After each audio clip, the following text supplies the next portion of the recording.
Hi అండి, welcome to my channel. ఈరోజు ఈ వీడియోలో అల్లం వెల్లుల్లి పేస్ట్ని 3 months వరకు కలర్ చేంజ్ కాకుండా ఎలా స్టోర్ చేసుకోవాలో చూపిస్తాను. వీడియో ఎండ్ వరకు స్కిప్ చేయకుండా చూడండి. ఈ టిప్ తెలియని వాళ్ళకి యూజ్ అవుతుందని అనుకుంటున్నాను. అల్లంను 2 hours పాటు వాటర్లో నానబెట్టేయాలి. తర్వాత 2 times ఫ్రెష్గా వాటర్లో కడిగి వాటర్ వేసుకొని ఉంచాలి. తర్వాత వీడియోలో చూపిస్తున్న విధంగా అల్లంను నోట్స్ వద్ద కట్ చేసుకోవాలి. ఎందుకంటే వాటిలో మట్టి అనేది ఇరుక్కొని ఉంటుంది. పొట్టు తీయడానికి కూడా మనకి ఈజీగా ఉంటుంది. తర్వాత ఇలాంటి ఫోర్క్ స్పూన్ ఒకటి తీసుకొని స్పూన్ బ్యాక్ సైడ్ ఇలా పీల్ చేసుకోవాలి.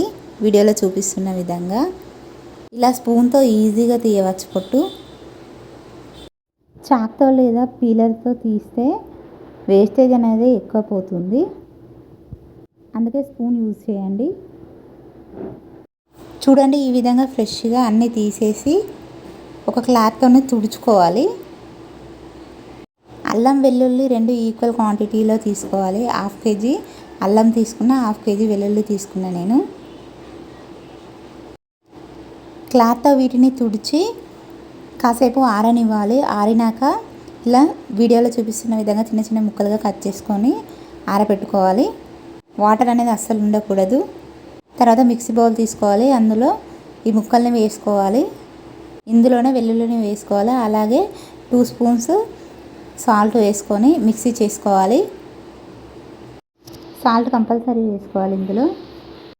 తర్వాత ఇందులోనే ఒక నిమ్మకాయ రసం వేసుకోవాలి. ఇందులోనే 1/2 teaspoon పసుపు వేసుకోవాలి. ఒక 1/2 teaspoon వరకు ఆయిల్ వేసుకోవాలి.